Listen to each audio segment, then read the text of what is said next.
उड़ने वाला जूता, jetpack, flying food delivery. Vindhya पर्वतों के पास एक दूसरे से दूर थोड़े गांव रहते थे।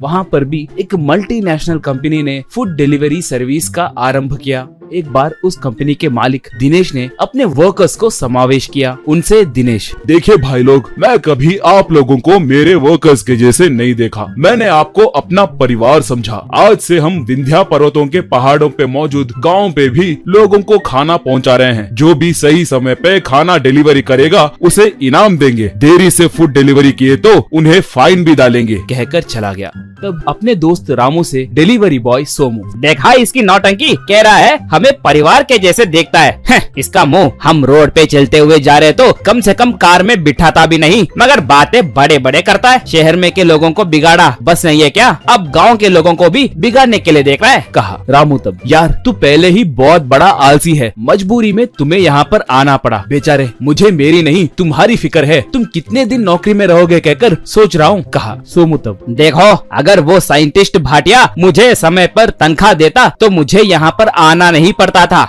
मगर मजबूरी है। मेरी गर्लफ्रेंड को एक ही जगह काम छोड़े बिना नौकरी करूंगा कहकर मैंने वादा किया था। वैसे 2.5 साल बीत गए और 6 महीने बीत गए तो मुझे इसकी जरूरत नहीं पड़ेगी। वैसे इस गांव में कौन फूड ऑर्डर करेगा भाई, हम बिंदास रह सकते हैं, कहा। रामू तब, क्यों राजा बाबू, तुम गांव को कम आंक रहे हो क्या? यहाँ पर भी सब अपडेट हो गए हैं, यहाँ पर भी कोई खाना नहीं बना रहा है। एक बात जानते हो, यहाँ से हमारे कंपनी को गाँव वाले ईमेल, खत और फोन कर करके यहाँ आने के लिए बहुत सताए। इसी वजह से हमारे बॉस ने फ्रेंचाइजी सर्विस यहाँ पर शुरू किया। अब तैयार रहो, कहा। अगले दिन से रामू और सोमू वालों को बड़े तादादी में फूड ऑर्डर्स मिलने लगे। थोड़े लोग साइकिल पे और थोड़े लोग बाइकों पे ऑर्डर देने लगे। सोमू के पास बाइक न रहने के वजह से अपने आलसीपन के चलते सोमू को साइकिल पे जाना पसंद नहीं था और वो थोड़े पार्सल लेना ही बंद कर दिया।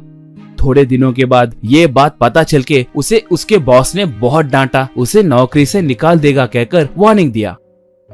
इससे सोमू अब विवश होकर साइंटिस्ट भाटिया के पास जाकर अपने समस्या के बारे में बताया। भाटिया तब, क्यों अपने गर्लफ्रेंड के लिए मेरे पास काम छोड़कर चले गए ना? आलसीपन से काम करना मुश्किल होकर अब मेरे पास आए हो क्या?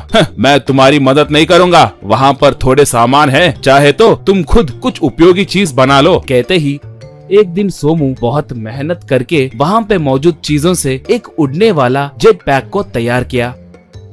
बाद में बाहर आकर उस पे बैठकर एक ट्रायल भी मारा, वो कामयाब हुआ।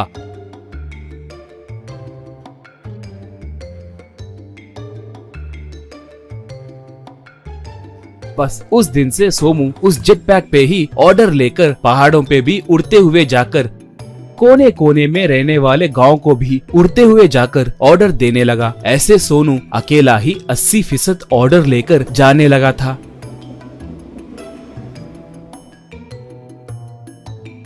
और लोगों को भी जेट पैक में एक इंसान आकर ऑर्डर डिलीवरी करना कुछ अलग रहने के कारण उस जेट पैक में आने वाले इंसान से ही ऑर्डर भेजना है कहकर, चाहे तो ज्यादा पैसे देंगे कहकर लोग बोलने लगे।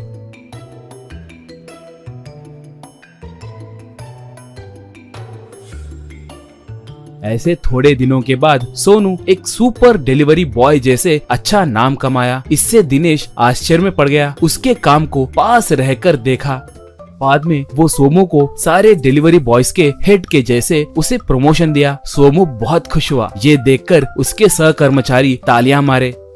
बाद में कार के पास आए दिनेश से उसका मैनेजर, सर सोमू बहुत बड़ा आलसी है ना, आपने उसे ये काम क्यों सौंपा? पूछा। दिनेश तब, उसमें आलसीपन के साथ साथ समझदारी भी है, इसलिए काम करने के लिए उसने आसान तरीका ढूंढा और कामयाब भी हुआ। हमें कामयाबी को पहचान कर प्रोत्साहन देना चाहिए, नहीं तो वो मेरे मुकाबले कल दूसरी एक कंपनी खोल सकता था। मैं वो टेंशन नहीं लूंगा, कहा। सोमू के वजह से उस इलाके में रहने वालों को जेट पैकों में फूड डिलीवरी करना शुरू किए।